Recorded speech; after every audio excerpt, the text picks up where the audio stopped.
Mon Dieu, comme Jésus est bon. Si tu ne connais pas Jésus, que tu n'es pas encore devenu son enfant, tu ne sais pas ce que tu rates. Ah, mon Dieu. Ya. Waouh. Vraiment, vraiment énorme. Dieu bénit ses enfants et toute la gloire est à l'Éternel dans ton Père. Alléluia. Je suis très heureux d'être là ce matin. Je ne sais pas pour toi, mais moi je suis très heureux. Alléluia. Alors, nous voulons aujourd'hui entrer dans le mystère. Je dis à quelqu'un, écoute-moi. Je dis à quelqu'un, écoute-moi. Je dis à quelqu'un, écoute-moi. Donc, répète, écoute-moi. Je dis à quelqu'un, écoute-moi. Alléluia. Parce que nous allons prendre la hauteur, d'accord? Voilà. Le thème d'aujourd'hui est le sous-thème du grand thème, le voyage de la foi. Et aujourd'hui, nous allons parler de relever le défi de la foi. On veut le relever. Si on doit le relever, cela sous-tend suppose qu'un défi nous est imposé. Ok? Alors, on va comprendre la notion de foi. C'est quoi la foi? Selon Renan Bleskanga, la foi est le convertisseur de l'impossible en possible. Donc, il dit, ce monsieur, le Renan Bleskanga, que la foi est un convertisseur qui rend ce qui est impossible en possible. C'est aussi pour lui le pouvoir, la force divine qui secoue le monde spirituel pour mettre en marche le monde physique. Nous sommes établis, nous vivons, nous œuvrons, nous agissons dans le monde physique pour amener le monde physique à agir, à travailler, à œuvrer à notre avantage. Nous avons le devoir d'interagir dans le monde spirituel. Et la foi est l'instrument par lequel nous pouvons toucher et secouer le monde spirituel afin que le monde naturel, le monde physique, le monde matériel en soit affecté. Alléluia. En fait, la foi n'a rien à voir avec le domaine du possible. Toutes les fois que tu es confronté à une chose qui peut être faite naturellement ou facilement, tu n'auras pas besoin de foi. Mais quand vient la dimension de la mention de l'impossible, alors, mon fils, ma fille, la foi alors peut intervenir. C'est lorsque nous entrons dans la dimension de l'impossible que la foi entre en action. Alléluia.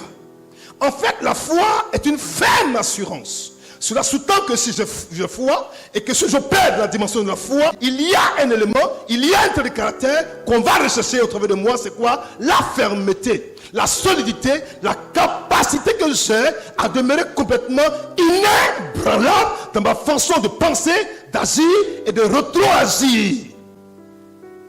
Je dis bien rétroagir. Parce que je crois qu'un homme de foi peut affecter le monde dans son passé, dans son présent comme dans son avenir. Car le monde spirituel ne peut pas dans la même dimension que le monde naturel.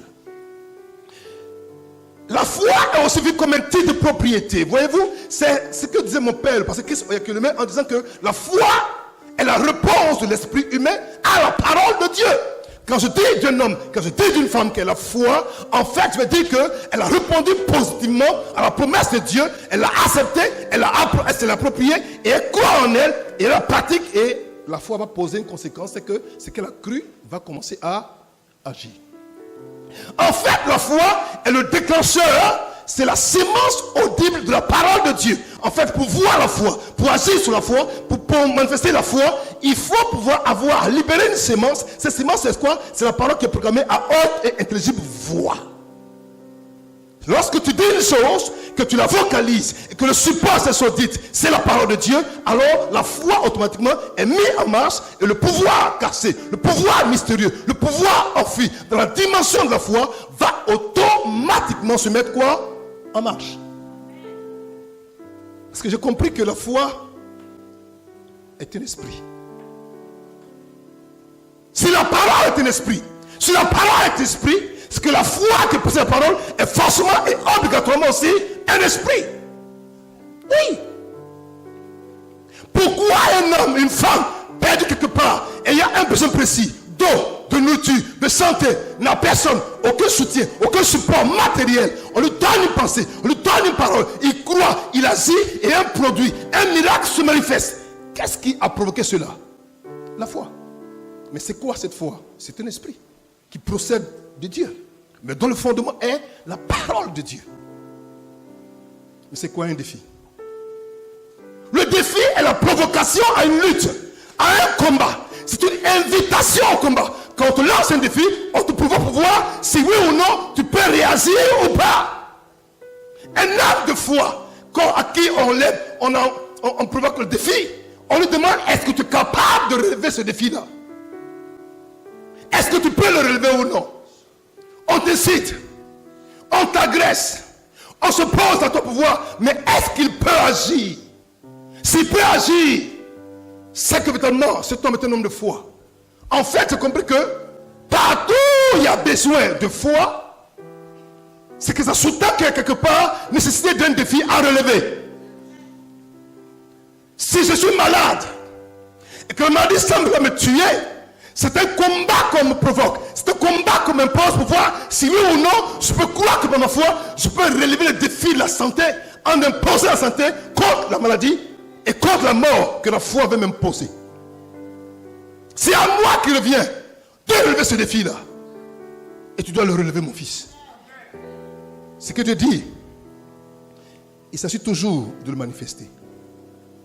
C'est encore provoquer quelqu'un en le rendant incapable de faire quelque chose. Voyez-vous, quand on lance un défi à quelqu'un, on le provoque pour dire, oh, tu ne peux pas le faire.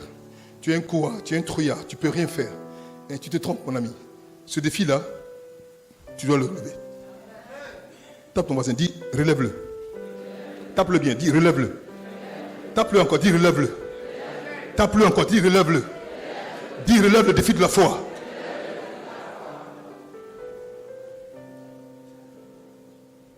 Vous savez que sans foi, on n'ira pas au ciel. Il faut même croire que si Dieu vient, tu peux défier ou tu dois défier et que tu vas défier les lois de la pesanteur qui t'appuient, qui t'envoient vers le bas pour monter vers le haut. En fait, la foi va défier ce pouvoir-là pour t'amener à comprendre que quand on a foi, les lois naturelles sont en train de quoi? De s'abaisser au-devant de toi. Un homme de foi est un homme qui vient pour inverser une loi qui veut lui imposer son diktat. Pour dire, je refuse. Dis, je refuse. Dis, je refuse. Non, dis bien, je refuse. Non, dis bien, je refuse. Non, dis bien, je refuse. Ni bien, je refuse. Dis bien, je refuse. Non, dis bien, je refuse. Oui! Il te dit, tu vas mourir. Tu dis, je refuse. Il dit, tu vas pas prospérer. Tu dis, je refuse. Donc, c'est loi contre loi. Principe contre principe. Pensée contre pensée. Action contre action. En fait, là où il y a la foi, où il y a besoin de relever un défi, c'est quelque part, on veut nous imposer une façon d'être, ou mieux, une façon de faire. Ton devoir, c'est de dire, je refuse. Est-ce que la Bible en parle? Regarde. 2 Corinthiens 20, verset 1 au verset 25. 2 Corinthiens 20, verset 1 au verset 25. C'est long, mais je vais le lire quand même. Après cela, les fils de Moab et les fils d'Ammon, et avec eux les Maonites, marchaient contre Josaphat pour lui faire la guerre. Dis guerre. Dis guerre. Dis guerre. Dis guerre. On vint en informer Josaphat en disant, une multitude nombreuse s'avance contre toi. Oui. Oh, tu n'as rien fait. Tu es sur toi. Tu pries ton Dieu. Ton Dieu t'a béni. Et des ennemis qui ne sont pas tes ennemis, mais qui sont censés vouloir te détruire, qui se lèvent au matin, qui dit, ils nous énervent, on doit et on va le détruire. Ils vont se liguer, se préparer et s'attaquer à toi. Ils sont quoi? Une multitude quoi? Nombreuse. Une multitude, pas une multitude, mais quand on dit une multitude nombreuse, c'est qu'ils sont quoi? Des milliers et des milliers. Depuis l'autre côté de la mer, depuis la Syrie, et ils sont à Sasson Tamar, qui est en Engedi. Dans sa frayeur, dis sa frayeur, dis sa frayeur, dis sa frayeur. On informe le roi de Juda, Josaphat.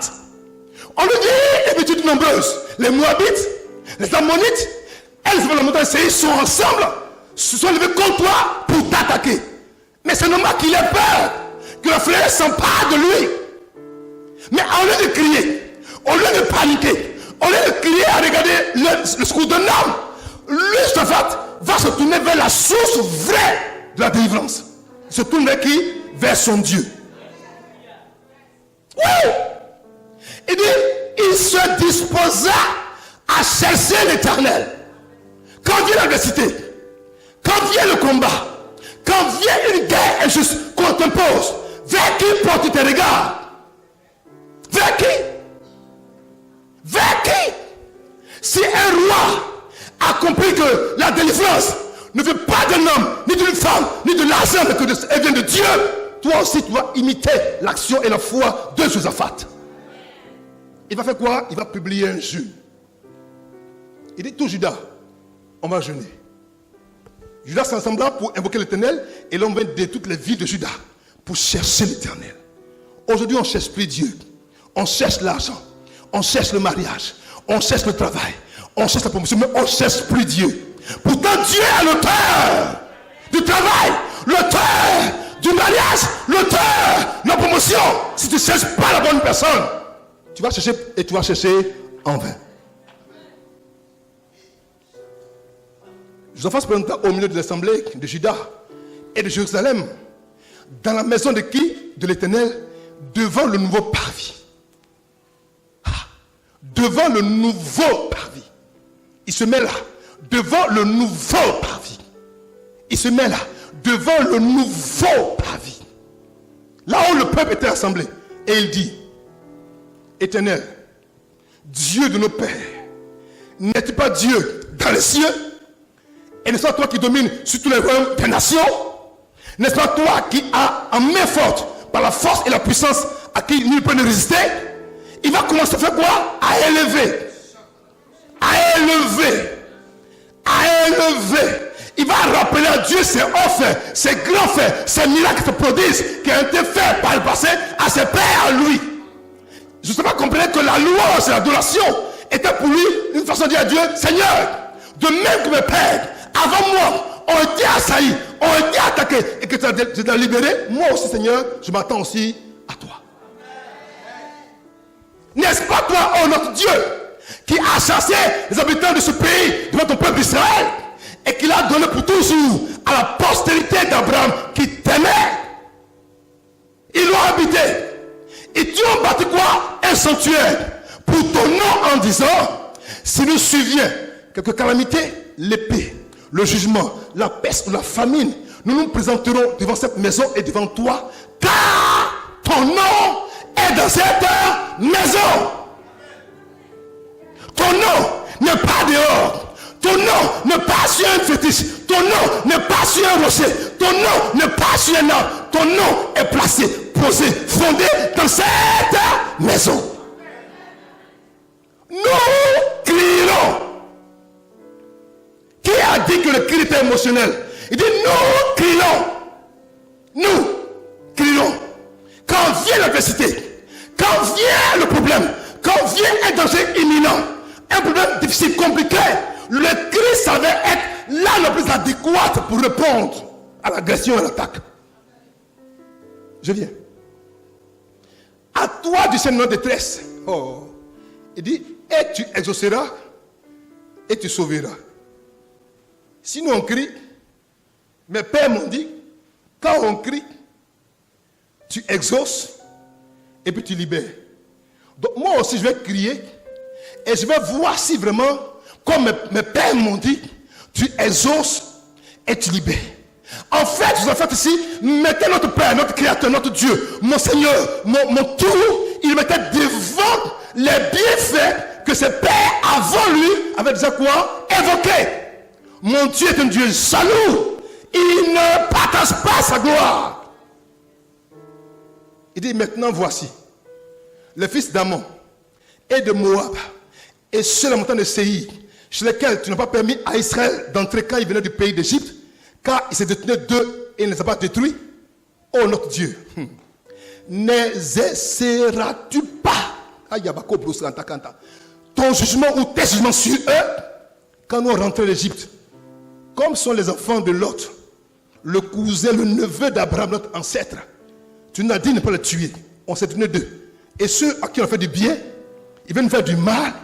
Seigneur, tu vas accepter ça? Toi, le Dieu juste, le Dieu bon, le Dieu grand, le Dieu saint, est-ce que tu vas laisser faire? Josaphat était fin négociateur.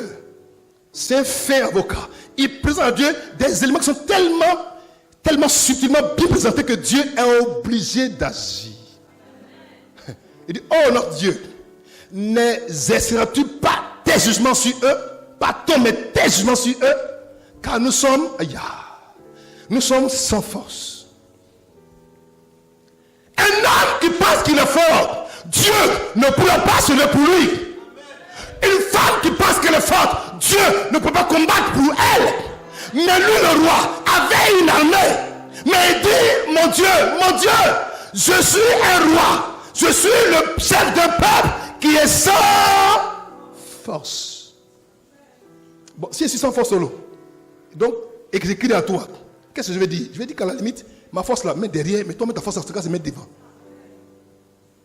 À qui tu te confies? À qui tu cries?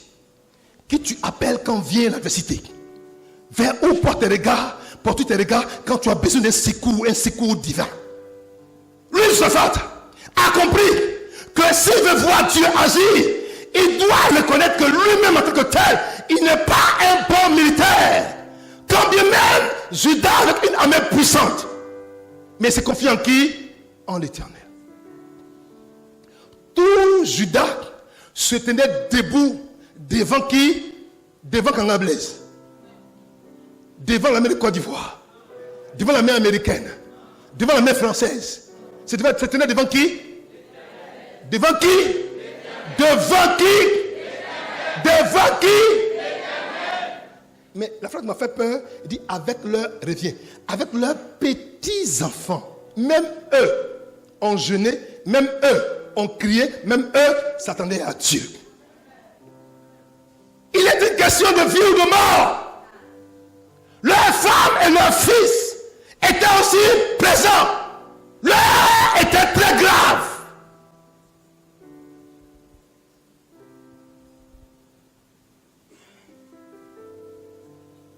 Tout Judas, personne ne restait à la maison. Tout le monde était là. Le danger arrive. S'ils arrivent, ils vont tuer hommes, femmes, enfants, vieillards. Ils vont tout tuer. Mais on est là devant toi, Seigneur. Ce que tu vas dire, c'est ce que nous allons suivre.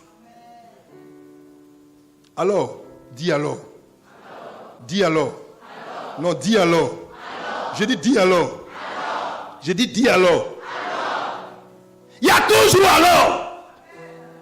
Quand vient l'adversité, quand vient le conflit qu'on te pose, quand vient une guerre injuste, quand vient la méchanceté des hommes, il y a toujours quoi?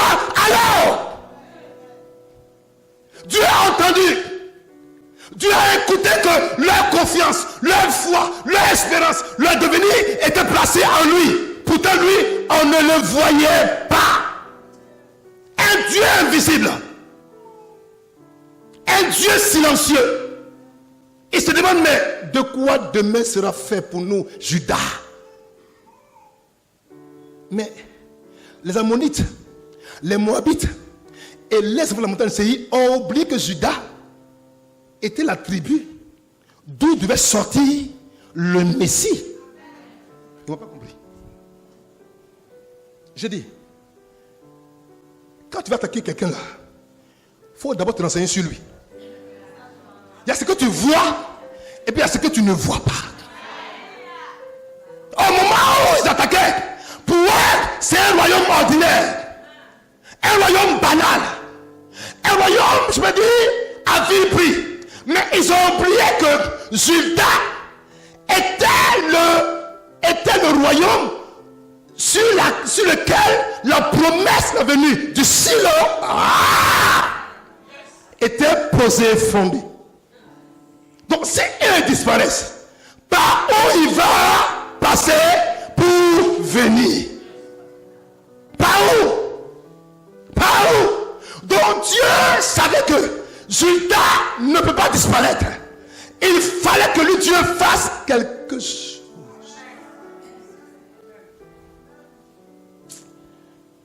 Oh. Yeah! Alors, l'Esprit de l'Éternel saisit au milieu de l'assemblée. Donc, ils étaient nombreux. Mais Dieu va regarder, puis au milieu, Dieu va choisir un homme qu'on appelle Jacaziel. Dis Jacaziel. Dis Jacaziel. Dis Jacaziel. Il est le fils de Zacharie, fils de Benaja, fils de Jéhiel. Il est le fils de Matania, lévite, dans les fils d'Asaph. Dieu le prend. Mais Jacaziel veut dire le Dieu qui voit. Tu penses qu'il n'a pas entendu, mais il voit. Il voit. Il voit. Donc, si Dieu choisit Jacaziel au milieu de l'assemblée, c'est pour dire à Josaphat, tu as parlé. Mais avant de parler, moi Dieu, moi Éternel, j'ai vu. J'ai vu. Josaphat, reste tranquille. J'ai vu. Josaphat, j'ai vu que tu as convoqué moi. J'ai vu que tu as convoqué le peuple. J'ai vu que tu as jeûné. J'ai vu que tu as prié. J'ai vu que tu crois en moi. Josaphat, j'ai vu. Souvent quand on est dans le problème, on dit mais est-ce que Dieu même voit? Oui, ma fille, il voit. Est-ce que l'homme qui a que les yeux ne peut pas voir? Est-ce que la bouche ne peut pas parler? Est-ce que les yeux ne peuvent pas entendre? Mais il a dit, j'ai vu. Il dit, et Jacaziel, le Dieu qui voit, va répondre à la prière de Josaphat pour lui dire, soyez attentifs. Tout Juda et habitants de Jérusalem. Et toi, au roi Josaphat, ainsi vous parle l'Éternel. Il dit, ne craignez point. Et ne vous effrayez point. Comment? Ils arrivent, ils veulent nous détruire. On les connaît comme étant barbares. Ne le point craindre, ne le point s'effrayer. Il dit, je vous dis, ne craignez point. Ne vous effrayez point. Il dit quoi? Devant cette multitude nombreuse. Mes enfants, c'est là que le défi doit te relever. La guerre est là. La guerre, ce n'est pas discours. C'est une affaire d'armes. C'est une affaire de calages, de chars, de bombes, d'avions. C'est une affaire sérieuse. Une affaire de stratèges militaires. C'est une affaire vraiment de snipers. C'est une affaire de tout. Il te dit, ne craignez point. Ne vous effrayez point. Devant ces multitudes nombreuses. Aïe. Mais il va terminer pour dire, car. Il dit, car. Ce ne sera pas vous.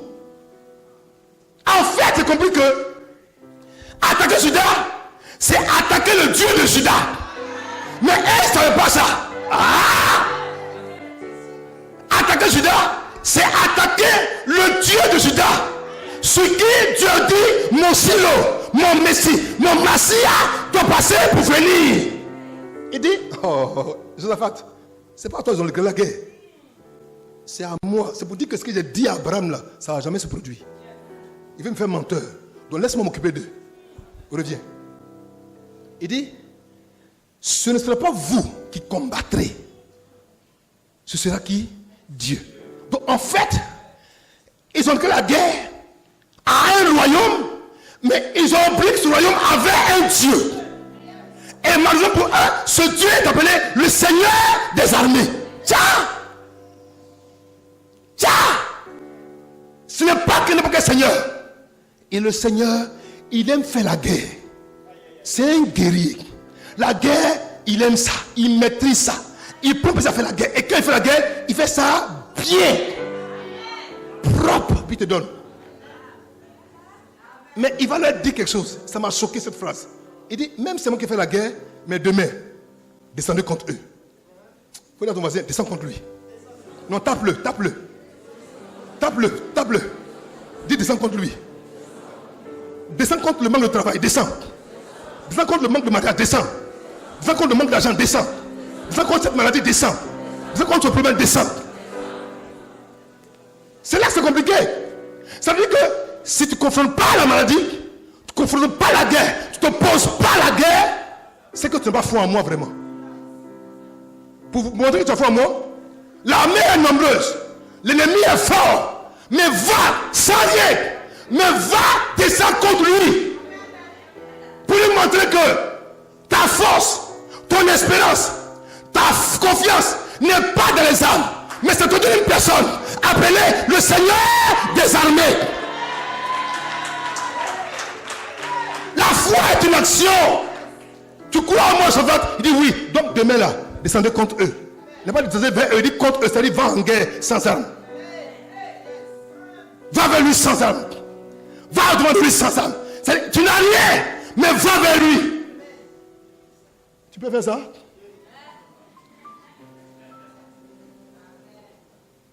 Relève le défi de la foi. C'est là que Japhat va le relever. Il a dit, il va le montrer la stratégie. Il dit, ils vont monter par la colline de Tzitz. Et vous les trouverez à l'entrée de la vallée, en face du désert de Jéruel. Il dit, vous n'aurez point à combattre dans cette affaire, mais quand même, présentez-vous. Écoutez, je suis un ancien pratiquant des arts martiaux. Pour qu'il y ait un combat, il faut se présenter. Donc, si tu ne te présentes pas, c'est qu'il n'y a pas de combat. Il dit, montez au combat. Ne prenez pas vos armes. Laissez l'arme derrière, mais quand même, demain là, présentez-vous devant la personne. Et puis, ce qu'il va me faire encore, il dit, tenez-vous là. Ah! Pas ailleurs, mais là. Dieu va révéler à Shaphat et à Juda une stratégie qu'on appelle le positionnement stratégique. Il dit, tenez-vous là, là, pas ailleurs, là, pas dehors, ici à Emma, pas là-bas, ici, tiens-toi là, je dis bien là, là, là, tiens-toi là. Peu importe ce qui va devant toi, peu importe l'armée, peu importe l'ennemi, peu importe le méchant, peu importe le sorcier, peu importe le tueur, peu importe qui il est, mettez-toi là.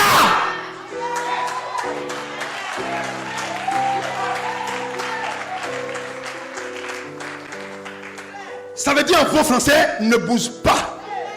Même si tu contournes, ne bouge pas. Écris, ne bouge pas. Il va te flaire, ne bouge pas. Tiens-toi là.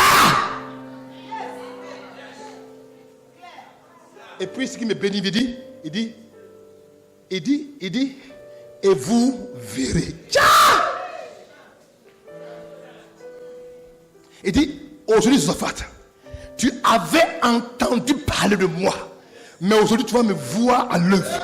Moi, le Seigneur des armées, tu vas me voir à l'œuvre. Moi, le Dieu puissant, tu vas me voir à l'œuvre. Le Dieu qui guérit, tu vas me voir à l'œuvre. Le Dieu qui délivre, tu vas me voir à l'œuvre. Le Dieu qui libère, tu vas me voir à l'œuvre. Mettez-toi là. Ne bouge pas. Hey! Il dit, vous voulez la délivrance que Dieu va vous accorder. Dites-moi, on va se parler franchement. Si ton roi te dit ça, dit mon roi, vraiment, dans la vie, il faut être sage. Restez loin est mieux parce que ça chauffe, vous pouvez commencer à courir. Il dit, tenez-vous là, devant l'armée, excité, avec leurs chars, leurs armées, tout. Il dit, tenez-vous là, et vous verrez.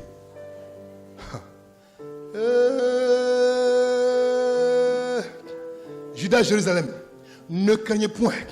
Et ne vous effrayez point. Il a dit ça 2 fois dans cette chapitre. 2 fois. Quand il dit 2 fois, c'est que ça peut dire, tu vas témoigner, mon ami. Il dit, écoute, Judas, aujourd'hui là, tu vas témoigner. Judas, reste tranquille, tu vas témoigner. Il dit, demain, sortez à leur rencontre. Donc il insiste, sortez à leur rencontre. Et l'Éternel sera avec vous. Après avoir entendu cette phrase, Jean-François va s'incliner devant le Seigneur. Et tout Judas, et les habitants de Juda, de Jérusalem vont tomber devant l'Éternel et vont se positionner dans sa présence pour dire, Seigneur, on te fait confiance. Tu as dit là, on va le faire. Et regardez maintenant. Continue. Fonctionne mon petit. Le lendemain, comme Dieu l'a dit, il se mit en marche. De grand matin, pour le désert de Tekoa. À leur départ, Josaphat se présenta et dit, écoutez-moi Judas. Là maintenant il est requinqué. Il a eu une promesse de Dieu, une parole de Dieu, une révélation de Dieu, une stratégie de Dieu. Il est maintenant requinqué. Il dit, écoutez-moi. Judas est habitant de Jérusalem. Aïe. Confiez-vous en l'Éternel. Seigneur Jésus, confiez-vous en l'Éternel, votre Dieu. Et vous serez quoi? Affermis. Confiez-vous. Et vous serez quoi? Affermis. Il dit, confiez-vous à ce prophète et vous allez faire quoi? Vous allez réussir. Donne-moi le second verset. Laisse tout ça. Donne-moi le second verset. On va revenir dessus après. Donne-moi le second verset. Le second verset, voilà. Ésaïe 42, verset 13. C'est en français courant. Regardez. Ésaïe 42, verset 13. Version Bible français courant. Regardez. Oh, vraiment. On ne connaît pas Dieu. Il dit comme un soldat d'élite. Qui est un soldat d'élite? Celui dont on a attaqué le peuple.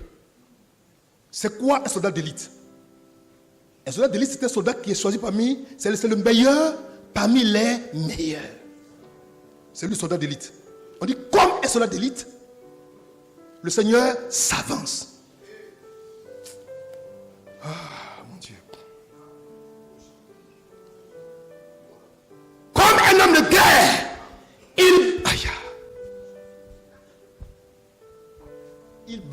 il brûle de combattre. Parce que tu as touché à quelque chose qu'il ne fallait pas toucher. Il brûle. Il dit, mais c'est qui?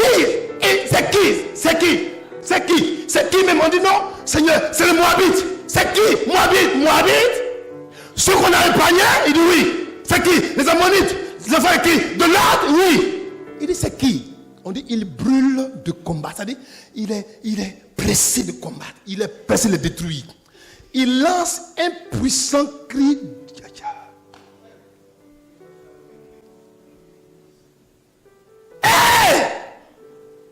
Il lance un puissant cri de guerre. Il brûle de combattre. Et il lance un défi à ses ennemis. Comme vous avez lancé un défi à mon peuple, moi Dieu, son Père, son ami, sa forteresse, moi Dieu, moi Éternel, le Seigneur des armées, je relève le défi. Et regarde, je vais te dire ce matin, le défi qui a été lancé dans ta vie, ton Dieu va le relever ce matin. Ton Dieu va le relever ce matin. Ton Dieu va le relever ce matin. Il va le relever ce matin. Ah! Comme un homme de guerre, il quitte sa divinité, il descend et il dit à Josaphat, n'aie pas peur, Josaphat. Il faut faire quoi? Il dit quoi? Avance. Il dit Josaphat, je dis avance. Quand il y a un conflit, ceux qui avancent, il a toujours l'avantage de la capacité d'offensive. Donc si tu recules, c'est que c'est défensif. Mais si tu avances, c'est que c'est offensif. Il dit Josaphat, il dit quoi? Il dit le Seigneur s'avance. Mais comme qui? Comme un soldat. En fait, c'est vrai que Josaphat, le peuple de Dieu, n'avait rien. Quand on regardait devant eux, ils n'avaient rien. Aucune âme, aucun sang, aucune épée. Mais dans le spirituel, il y avait un puissant guerrier d'élite devant eux. Il brûlait d'agir. Il dit Josaphat, il faut m'imiter. Quand il fait un pas, Josaphat fait un pas. Il fait un pas, Israël fait un pas. Il fait un pas, Juda fait un pas. Il fait un pas, Juda fait un pas. Josaphat a compris que pour dire qu'en fait, dans cette affaire-là, c'est une affaire d'avancer. Dis à ton voisin, avance. Tape-le, dis-lui, avance. Dis-lui, avance. Non, tape-le, dis-lui, avance. Non, tape-le, dis-lui, avance. Non, dis-lui, avance. Dis-lui, avance. Tu sais quoi? Si tu avances, l'armée va reculer. Je viens. Le jour que Israël était en face de la mer rouge, je ne connais pas quelle est la couleur de la mer qui se pose à toi. Mais je sais une chose. Si tu avances dans la mer rouge elle sera obligée de reculer.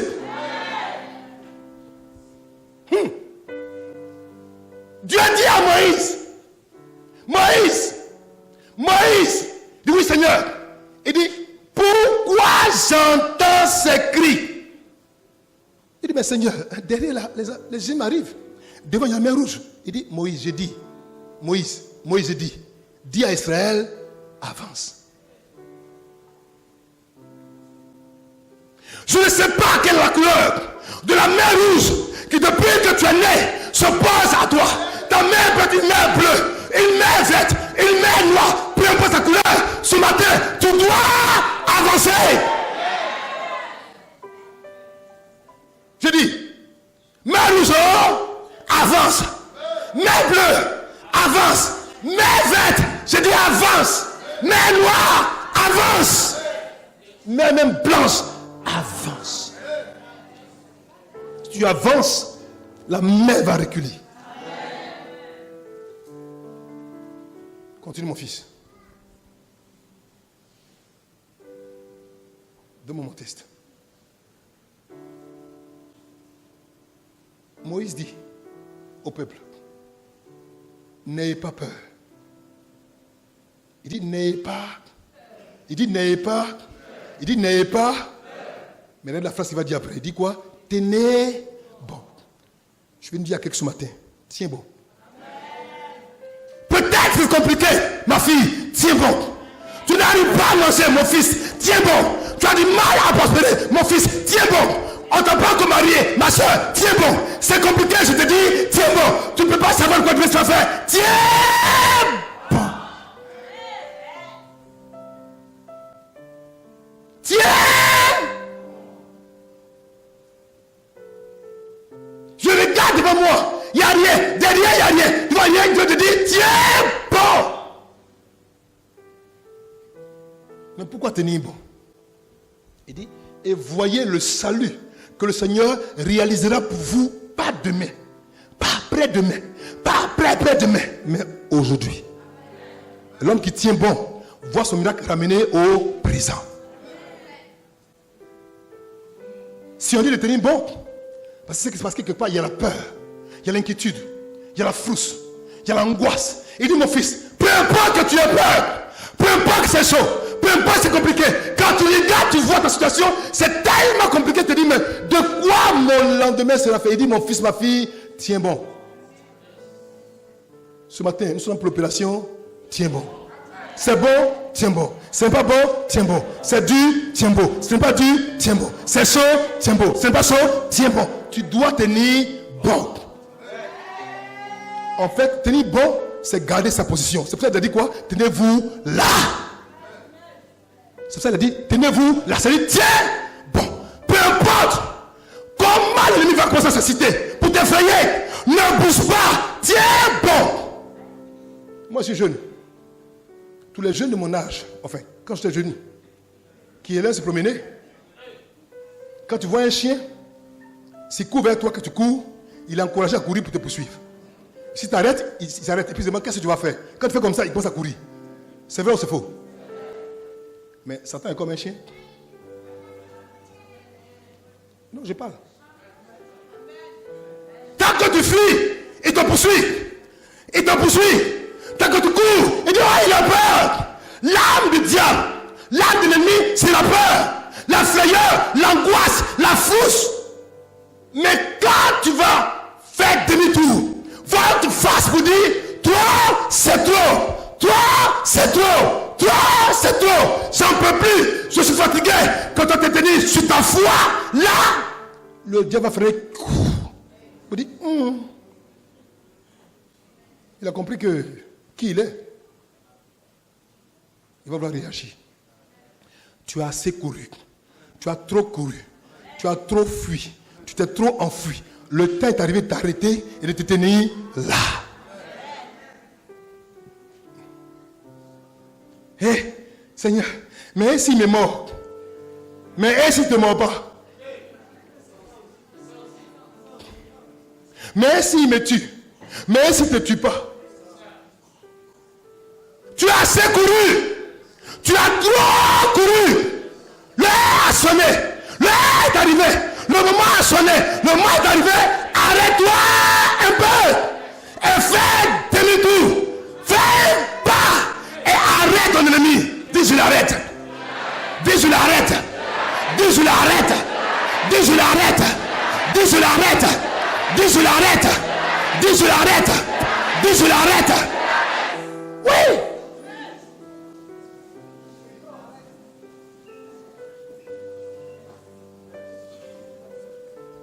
Il dit, et vous voyez le salut que le Seigneur réalisa pour vous aujourd'hui.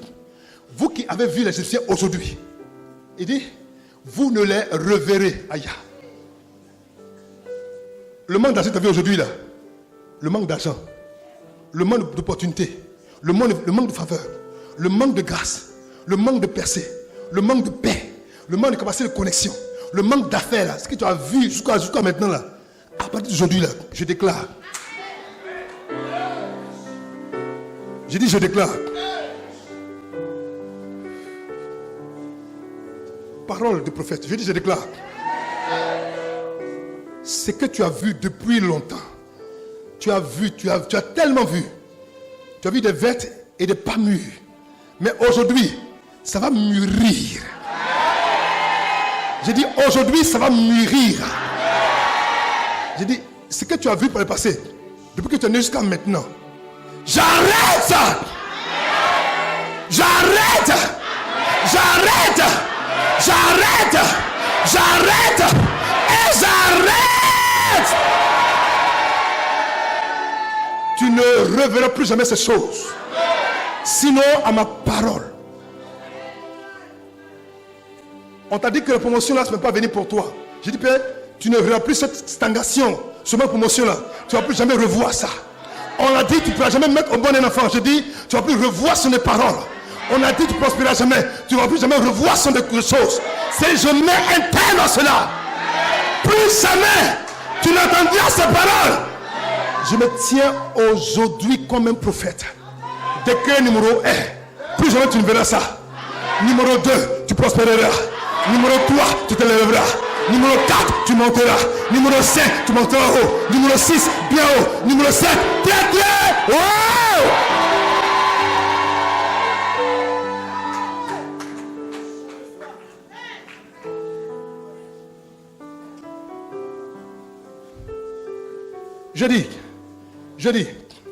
Je dis, donne-moi mon texte. Regarde. Adonai va demander à Moshe, pourquoi que tu viens à moi? Moshe,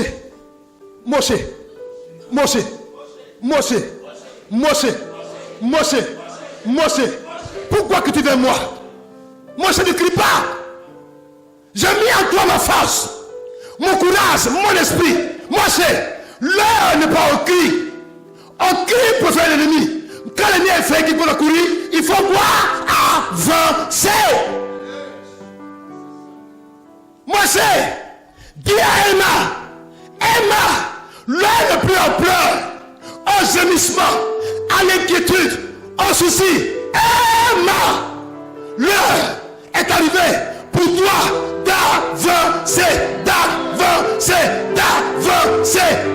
d'avancer. Quand ton gré, Emma avance. Je dis avance. Je dis avance.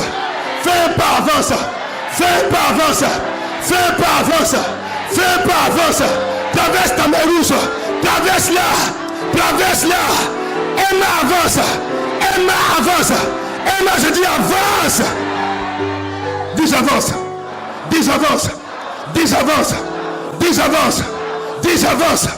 Dis-le. Dis-le. Dis-le. Dis-le. Dis-le encore.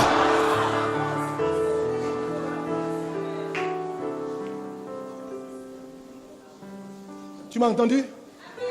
Si on te dit d'avancer que tu bouges pas sur place, dans l'esprit, ça vous dit à Dieu que Dieu est un menteur. Oui. La parole de Dieu est esprit et la vie. C'est lorsqu'on pose une action dans le sens, dans la dynamique de la parole, que le miracle et que l'esprit de la foi se met aussi en marche. Je dis, Emma, avance. Avance. Je dis avance. Je dis avance. Dis avance. Dis avance. Dis avance. Traverse ta mer rouge. Traverse-la. Dis avance. Dis avance. Dis avance. Bouge.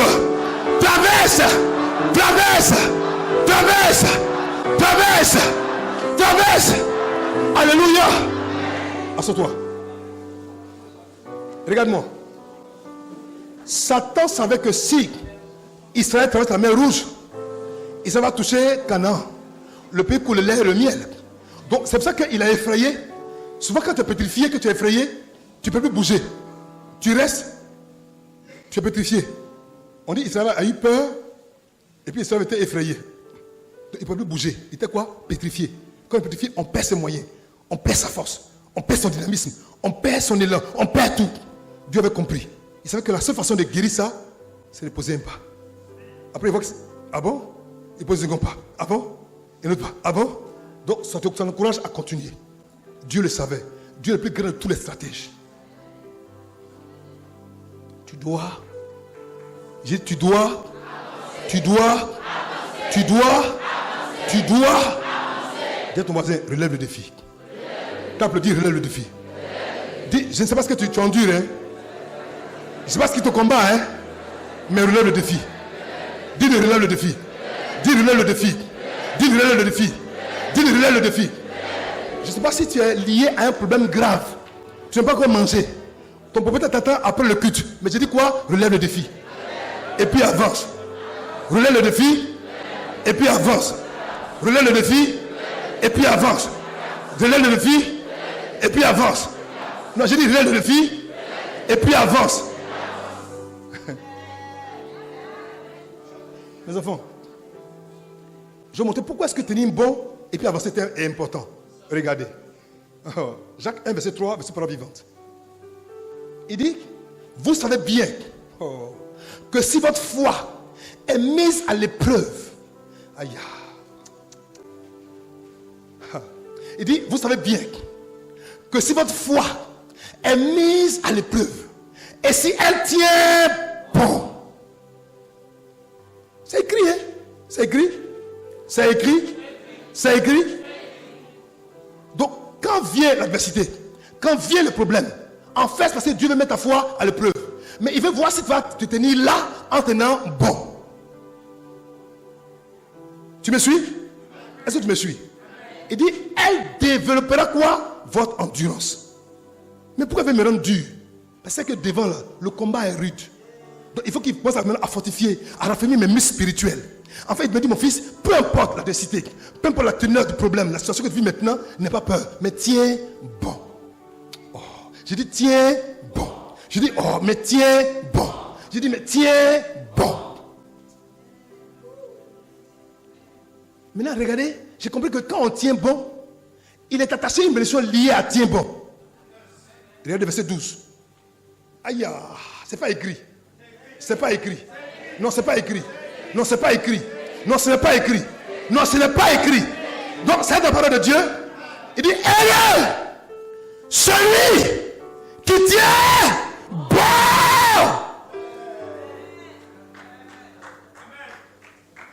En fait, Satan savait que quand on tient bon dans le peu de la foi, après on devient quoi? Heureux. Je suis venu annoncer à quelqu'un. Oh Makata. J'annonce ce matin. Parce que tu as tenu bon. Parce que tu as cru. Parce que tu étais tenu là. Parce que tu es prêt à avancer. Je déclare le bonheur dans tous les aspects de ta vie.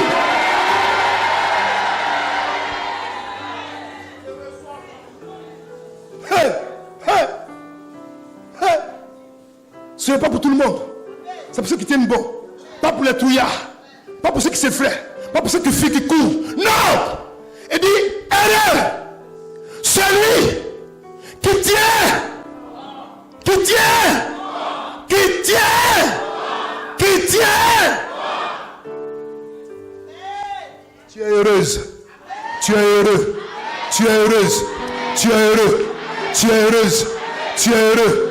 Tu es heureuse. Tu es heureux. Tu es heureuse. Tu es heureux. Il ne faut pas abdiquer. Ne baisse pas les bras. Tiens. Lève-toi, fais comme ça. Je tiens bon. Je tiens bon. Fais comme ça. Je tiens bon. Je tiens bon. Fais-le, je tiens bon. Je tiens bon. Je tiens bon. Assieds-toi.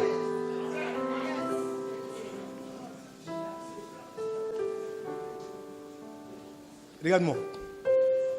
Dans la vie d'un homme, il y a deux phrases qui sont importantes pour lui. Son comment et puis son qui. Comment je vais faire ça? Comment je vais avancer? Comment je vais avoir du travail? Comment je vais prospérer? Comment je vais élever? Comment je vais me marier? Comment est-ce que je vais manger? Comment est-ce que je vais payer mes enfants? Et comment je paye ma facture? Et la fin de mois arrivé. Ah, comment je paye ma facture d'eau? Il y a trop de comment. Même s'il ne connaît pas la fin de ton comment, mais il ne faut pas oublier ton qui. De qui tu es dépendant de comment tu vas devenir. Tu n'as pas compris. Le jour que David va être en face du plus grand défi d'Israël, le plus grand défi d'Israël a été lancé par un géant qu'on appelle Goliath. Pendant 40 jours, 40 nuits, il lance un défi à une famille, la famille Blue Kanga Bless. Il y a qui ici? Il n'y a pas de garçon ici. C'est moi le dangereux. Pendant 40 jours, malheureusement, heureusement pour lui, j'étais en voyage.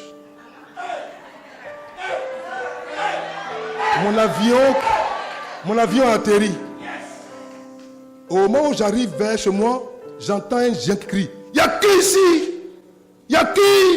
Il n'y a personne.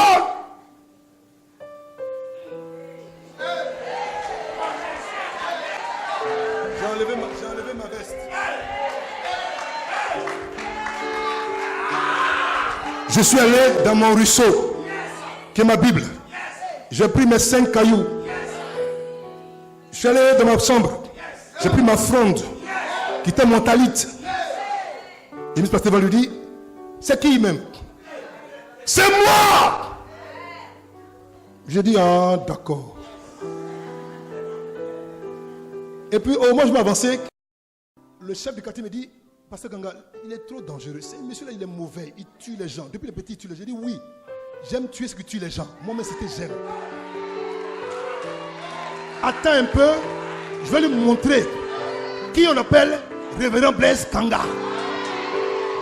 Parce que Blaise Kanga est le fils de Dieu vivant. Si pendant 40 jours, il a insulté mon comment, mais aujourd'hui il va connaître qui est mon qui je suis. Il saura ça aujourd'hui. Alors, voilà le fils de Dieu, le fils du Père, l'aigle royal, le fils du Père. J'ai pris mon talita. J'ai dit, je l'ai regardé, il criait, j'ai couru vers lui, il me regarde, il dit mais c'est qui ça? Il est petit, il est court, c'est un baloué, il n'a pas de force, il n'a rien, mais derrière lui, il y a un grand Dieu qui est derrière lui. Il ne comprend pas que ma femme n'a rien à voir. Je suis petit, c'est vrai, je n'ai rien, c'est vrai, je n'ai pas d'âme, c'est vrai, mais j'ai un grand Dieu derrière moi. Je l'ai regardé comme ça. J'ai couru vers lui. Au moment où je courais, le chef du quartier demande à son voisin, mais celui-là, c'est le fils de qui? C'est le fils de qui? C'est le fils de qui? Il dit, ah, tu ne savais pas? C'est le fils du Dieu vivant. Du Dieu vivant. Du Dieu vivant. C'est son fils. Il dit, ah, je comprends pourquoi. Un fils de Dieu ne fuit pas. On peut voler ton comment, mais ne laisse pas voler ton qui. Ne peut pas qu'on puisse voler ton qui. Ton qui, c'est ton identité. Tu es fils de Dieu, fille de Dieu, fils de Dieu, fille de Dieu, fils de Dieu, fille de Dieu. Ne les laisse pas changer ton nom. Tu n'es pas un trouillard. Tu n'es pas un peureux. Tu es fille de Dieu. Tu es fils de Dieu. Peu importe le problème, avance. Avance et relève le défi. Et tiens. Je dis, tiens bon. Tape ton voisin, dis, tiens bon. Tiens bon. Tape-le, dis, tiens bon. Tape-le, tiens bon.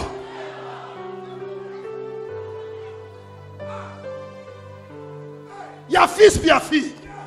Il dit, mais pourquoi il court comme ça? Il dit, parce que lui là, il sait en qui il a cru. Et avant ça, dans la brousse, on a versé une sa tête. C'est un oint de Dieu. C'est un consacré. C'est un oint. C'est consacré. Lui, il a commencé à la citer. À la citer. À la citer. À la citer. Lorsque sa vie a commencé à faire croire que ce géant-là Il est grand pour ne pas que je puisse le louper. C'est pour ça qu'il est gros et puis il est grand. J'ai pris mon arme.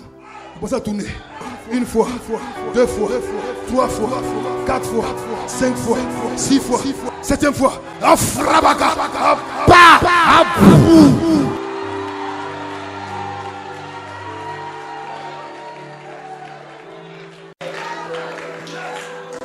Ils t'ont fait croire que tu ne peux rien.